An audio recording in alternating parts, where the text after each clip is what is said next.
replacement transmission on a floor jack. So I think it might be easier just to use one jack. This transmission is not that heavy, and it's balanced on here pretty well, forward and back and side to side. It doesn't tip. So this should work out as long as we can get it under the vehicle. So we don't need this guy anymore.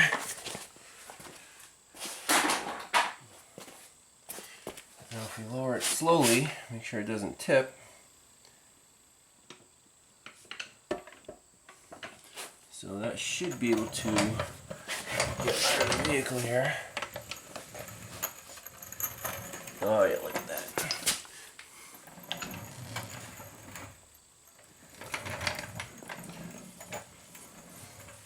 So I'm just going to position it straight, and then we'll lift her up.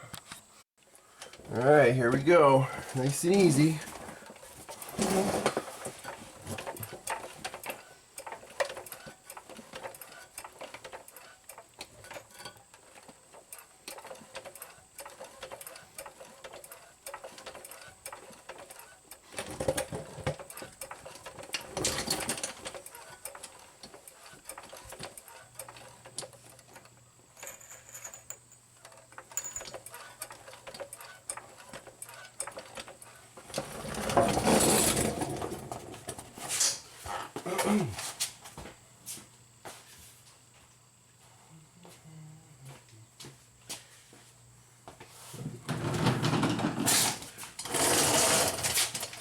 Make sure that torque converter holes are going to line up here as easily as possible. We got one hole right there, right about there. Looks pretty good.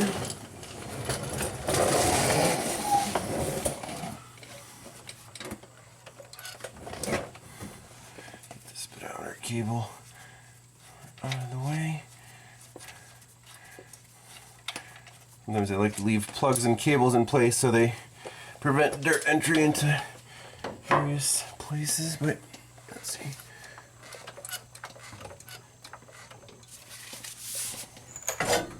Oh.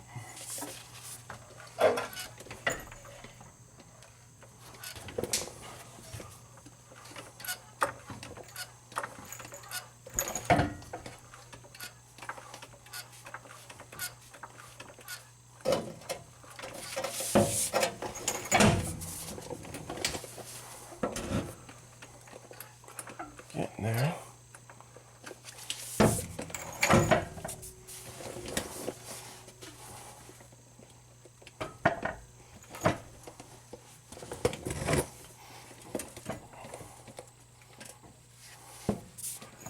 Looks pretty close, huh? Let's see.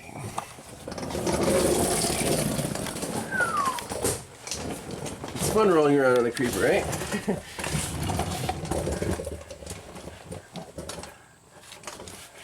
Oh yeah, that's looking very good.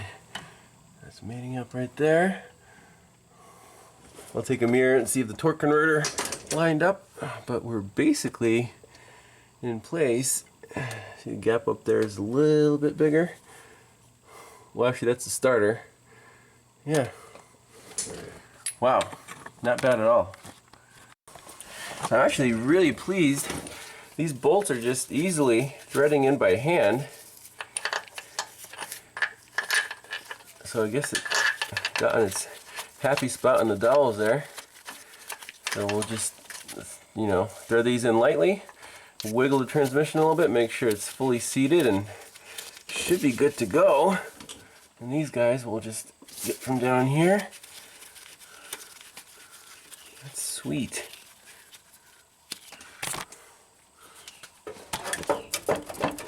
Yep, that's where it wants to be. Yeah, that gap is like pretty much closed in, so that's it. We'll tighten these guys down, and I did take the dipstick out for installation. That did make it a lot easier. And then we'll custom fab some cooler lines, and this guy should be back on the road very soon. So installing these torque converter bolts, little short guys. First, let's put a dab of blue Loctite on there, just for good luck. And then take our Milwaukee ratchet, fits right in here, very convenient. And then find the right hole and slowly screw it in. And you know, this thing stops right away when it feels any reverse torque. Now our torque wrench, 40 foot-pounds for these guys. And a little handy trick here to prevent the engine from spinning. So get your socket on the bolt first. There we go. And put a little skinny board right in here. And that way when the socket bumps up against the board, the engine won't try to turn and you can safely torque your fastener to spec. Sweet. That's 2 installed. Let's go to the next guy.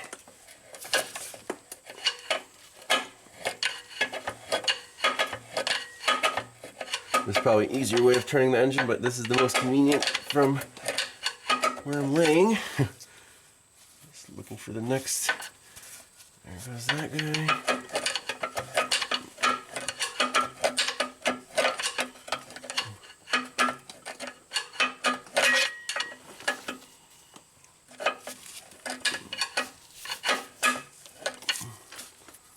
Okay, there's the next bolt hole.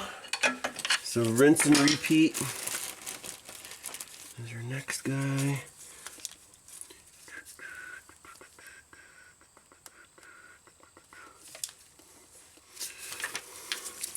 Transfer the socket over to the Milwaukee guy. Put the bolt right in the socket. Feel around for it.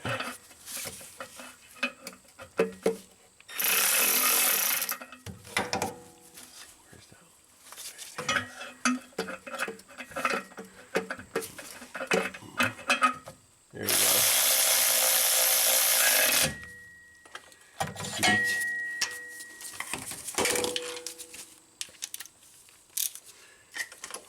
Get our little torque board. Okay, perfect.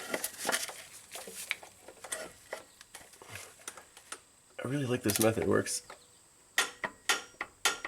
very well. All right. One more of those and then we'll move on to the last little bits here. One tool that I've been meaning to try out is this Top Tool ball swivel socket sliding T-wrench with a 10mm swivel socket on the tip. Now this guy has a little spring-loaded ball on the tip, so to start fasteners, it supposedly makes it really easy. Put the fastener in here, it doesn't like slip out, you can maneuver it, put it in, good to go, right? I've actually, a viewer gave me this at the Chicago Automechanica conference, and I'm sure he's curious for me to try it out in a video because I told him this thing, you know, it's like a single purpose tool that takes up a lot of space, and in my mobile toolbox, you know, it would like take up half the drawer, and I wouldn't really find it that useful for its single purpose of threading in 10mm fasteners. However, I still told him I'll look for a case where I can use this to try it out. Now, down here where the torque converter bolts are, a little metal cover. So I have a few fasteners started, and I figured, that guy way in the corner, right there, I started one. Let's see if it works. The other corner I didn't do yet, and all I used to do that is a little swivel extension with a 10mm socket. Basically the same same idea here. And since I'm going up, the fastener won't fall out. But let's use a T-handle and see how that works. Alright, so T-handle. Pop it in. It does hold the bolt very nicely. Now, I also need to see where I'm going here. It's going to be a really tight camera shot. I guess you just kind of aim, do your best to aim for the hole, right? Oh, come on.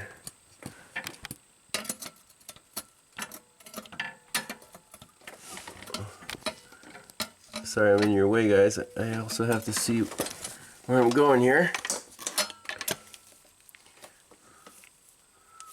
Huh.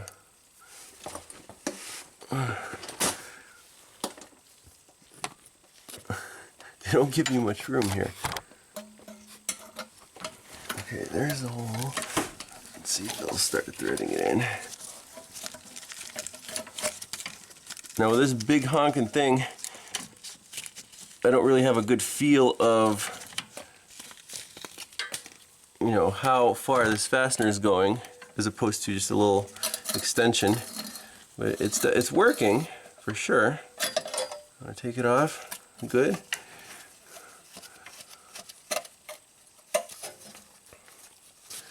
I guess you can use it to tighten fasteners down, but this is kind of, you know,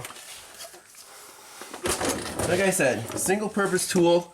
For what it does okay, but I actually prefer to just use a little extension, boom, start it, and then, you know, ratchet on the end. You can feel the exact torque, you're all set.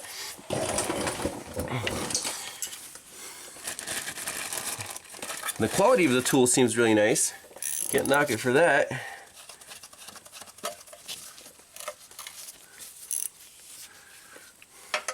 And then for these corner ones, the ratcheting, you know, regular 12-point wrench seems to be the ticket. Okay.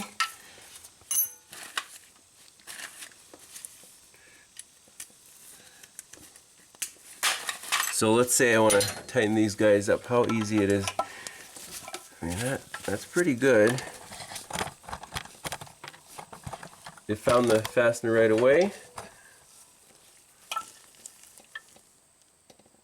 Yeah, I feel the torque pretty nicely. Yeah, okay. Maybe I guess you just have to use it and...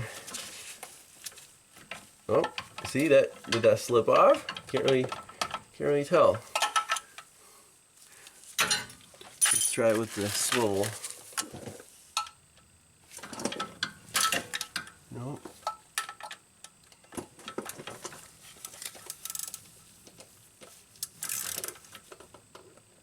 Yeah, that's a lot more positive with the little, you know, you just get a better torque feel than that huge handle. And I'd say that's easier than swinging the T-handle around, is just to do a little light ratchet action. And you're in.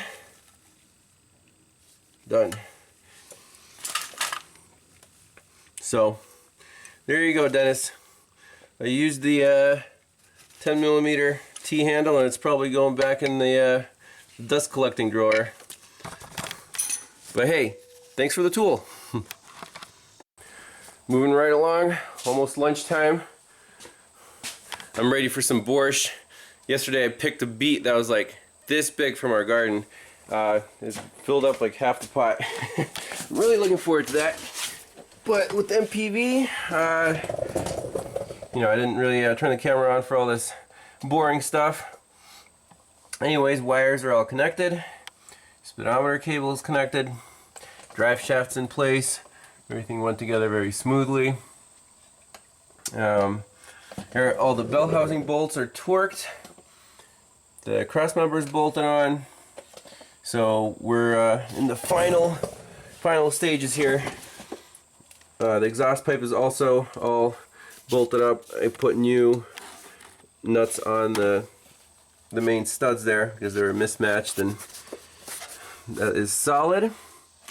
So all we have left to do is put on the shift linkage, you know, that long piece, and then take care of our cooler lines. I want to make new NICOP lines that go from here all the way up to the radiator. So just 2 things left to do, and I think that'll be it. So I guess first let's do the cooler lines, and then once they're bolted on in place, then we'll throw this shift linkage on.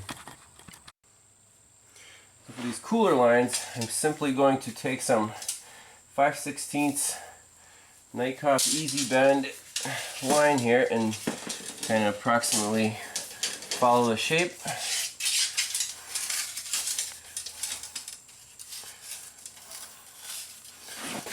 Go from here.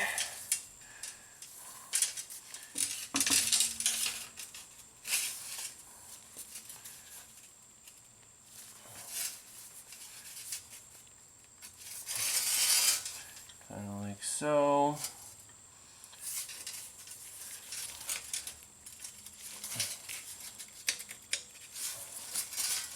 This stuff is wonderful to work with.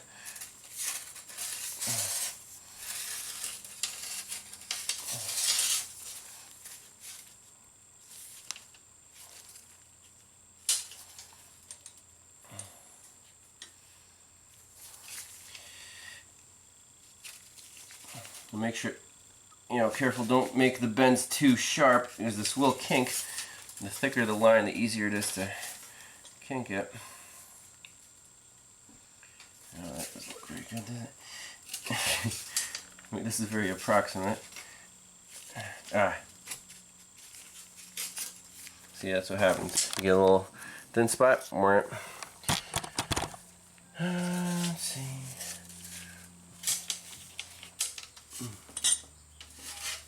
Yeah, there's not much to this. And then once we get our pipe approximately laid out, we'll just take standard tubing cutter. Now this kit right here for flaring brake lines I've had for years, at least 10 years. I bought it for like 25 bucks at AutoZone back in the day too. When the fuel lines on this thing blew out, I was still in college in Cornell. I was driving up a really steep hill, and then coming back down, no more brakes.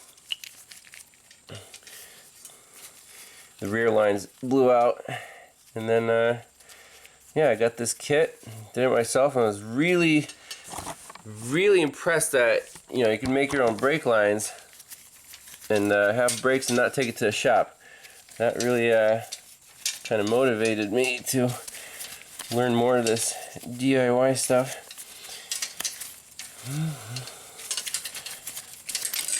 Sweet, look at that sweet cut.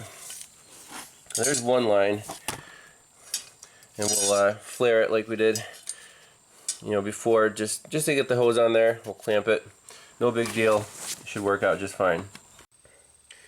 Now we're just after fitting the lines on the vehicle, I'm doing just a quick little flare on the end for the the hose to grab onto.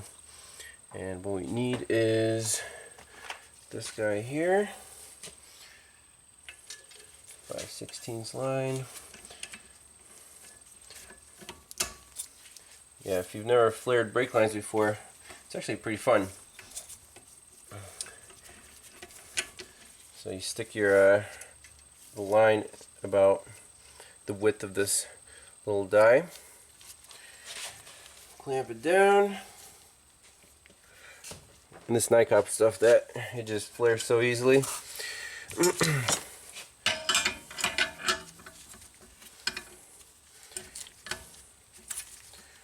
Come here, and now we just want to do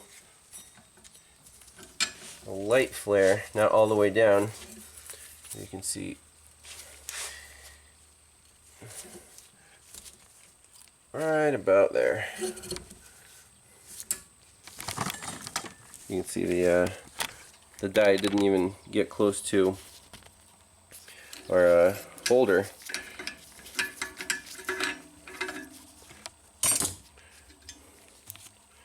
And then just unclamp. Ta-da! See how that's a little fatter? That's all we need.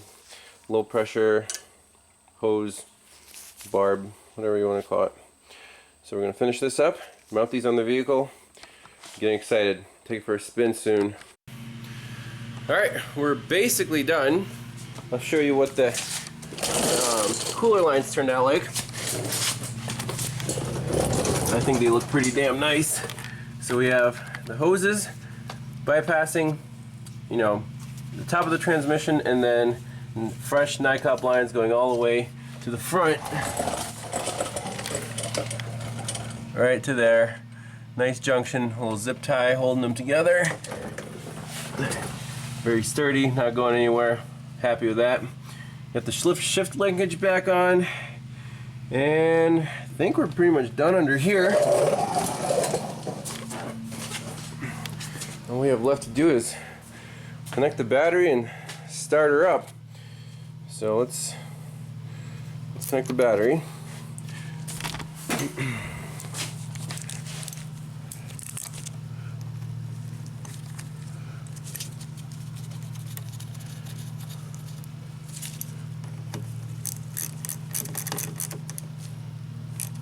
This Napa battery is from 2009, so 8 years and it's still going strong. That's why I like Napa batteries. You kind of forget when the last time you replaced it was, and it's like, oh, it was almost 10 years. And it's not like no green crusties or anything. Looking pretty clean. So now, oh, one last thing. Let's check the fluid level. Now, let's just do that. If it looks really bad and dirty and low, we'll just flush it out. If it looks clean, what I want to do is start it up, warm it up, drive it around, make sure all the gears work, and then later, a few hundred miles down the road, maybe do a transmission flush, and then this thing will be set for life. So let's check the fluid. All right, let's pull this dipstick. Wipe her off.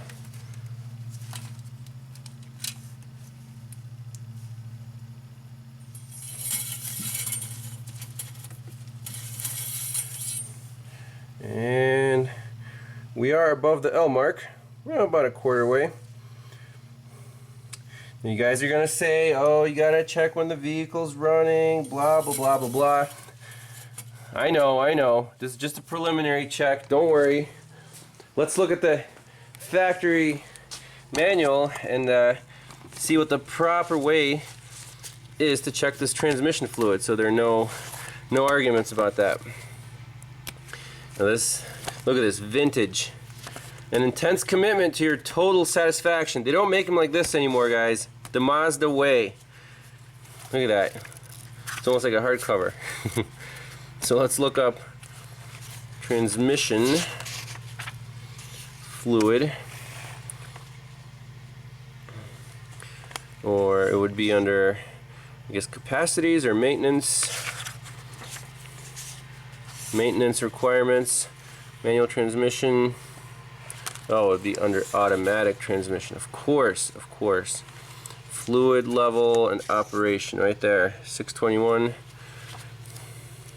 Let's go to 621. Here we go. Checking automatic transmission fluid level. Park the vehicle on level ground. Set the parking brake. Idle the engine about 2 minutes. Move the gear selector through all of the gear positions and latch it into the park position. Avoid sudden movement of the vehicle, blah blah blah. Pull the dipstick cap. Pull the dipstick and wipe clean, reinsert fully. Pull out again. Level should be between low and full marks on the gauge. Add fluid through the filler tube if necessary. So that is correct. The engine should be running while this you're checking the fluid level. Good deal. I also want to check if the reverse lights work and if it actually starts. This switch right here, the park neutral safety switch, I didn't show you this, but back in the day I did have to rewire the start portion of it because the connector is all corroded, and then inside here it kept getting corroded. So I had this thing apart at least 3 times. It's all riveted back together and it still worked after the repairs. So let's see what it does.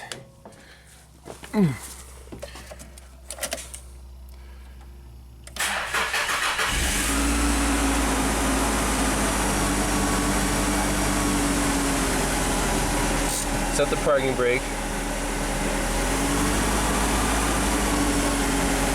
So see, it's not engaging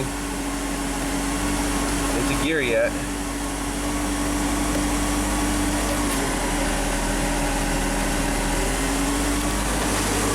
Wheels are now spinning, and the reverse lights do not work. Oh, come on.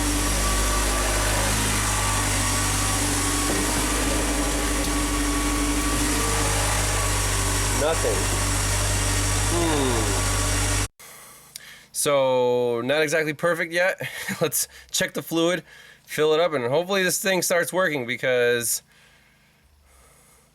I don't know. What if we just put it in transmission and it completely doesn't work? That would suck a lot. Well, there's nothing in the dipstick. Keep in mind the oil cooler had to fill up on all the lines. So let's add some, this is my favorite, Valvoline Max Life. Oh, there's about 2 quarts in here. So I'll add a quart at a time, recheck the level, and see if this thing actually starts moving. So I put in a quart of fluid. Let's just see if the gears start engaging.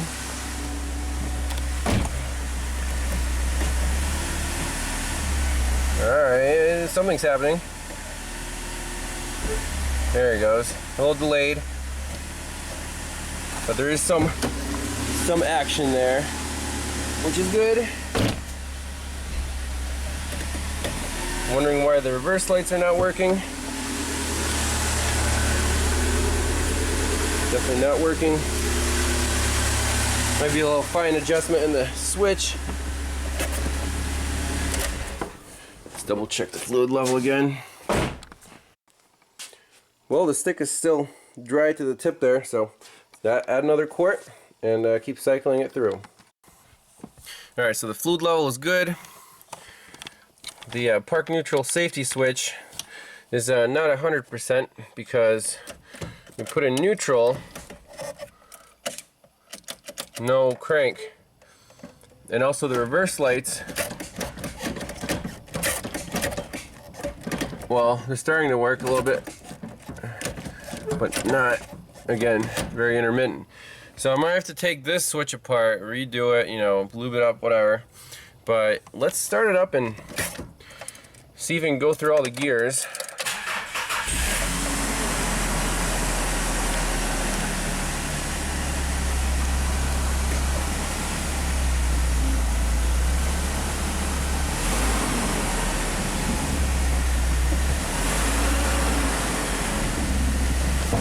The reverse definitely works.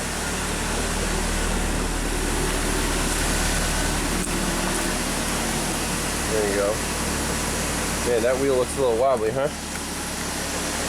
Actually, not bad. just the hubcap.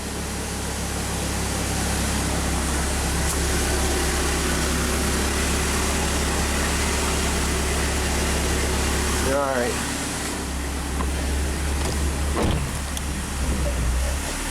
Drive.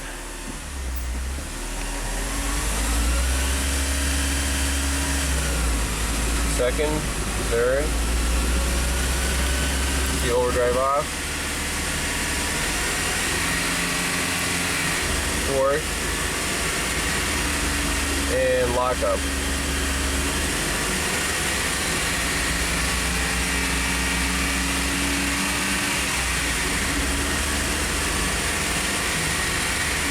I guess it'll only lock up when there's actual, you know, load on it.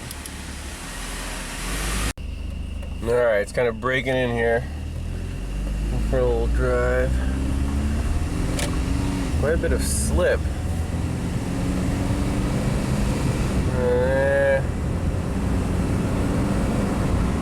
Well, I can only hope it's going to get better when we drive it. At least I got all the gears now.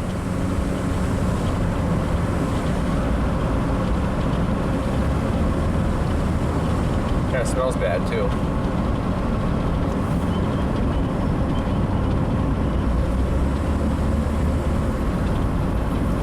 Pull over and make sure nothing's burning. Alright guys, final fluid level check here with the vehicle running.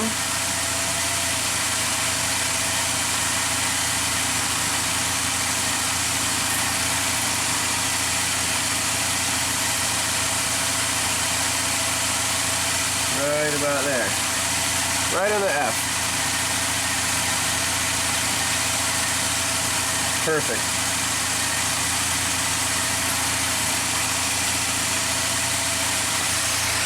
It purrs.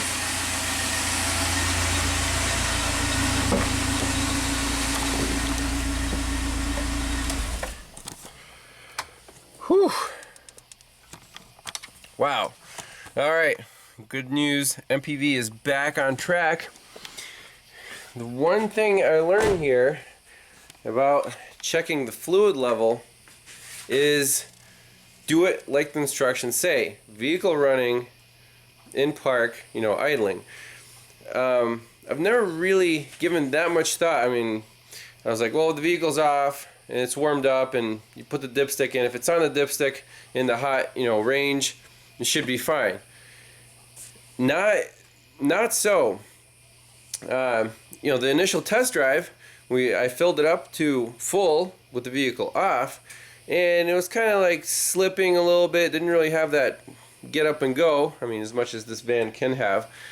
And I ended up putting another 2 quarts of fluid into it to bring it up to the full mark with the vehicle running. Huge difference.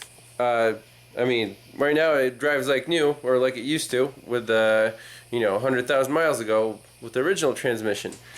Which brings me to the question, on the old transmission, I never really checked the fluid level with the vehicle running. I always checked it with the vehicle, you know, off, and I remember having to overfill it to make it happy. Well, this is why. You have to follow the instructions. So, yeah, I know, you learn something new every day. So now with automatic transmissions, I'll make sure to have the vehicle running while checking the fluid level on a flat surface, you know, because you wouldn't really think about it. With an engine, you want the vehicle off, sitting cold, and then you check the fluid, or the engine oil level, right? Because you want the oil to drain down into the sump, and then check it. But with automatic transmission, apparently that will give you a false reading. Anyways, good deal. Wrap up this project. Now I have 3 functional vehicles. Yeah, so have a great night. Hope you enjoyed the MPV transmission swap. I still have to take care of that. You know, the reverse lights don't really want to work right now, and it only starts in park, which is okay. But we'll do a little refurbish of the park neutral safety switch. Or I can swap the old one over, which has been rebuilt like 3 times, but it works better than this one. So, thanks a lot for watching, and I'll see you next time. Bye-bye. Well, just to prove the point, be scientific, the vehicle is sat for about 10 minutes. Let's check the fluid level, see what it is on the dipstick with the vehicle off.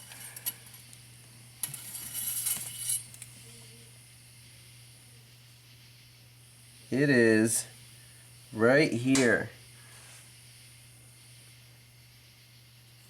See that right there? That is like, you know, if you check that there, you're like, whoa, it's way overfilled. But it's not, because the fluid is drained down. But that's where it wants to be.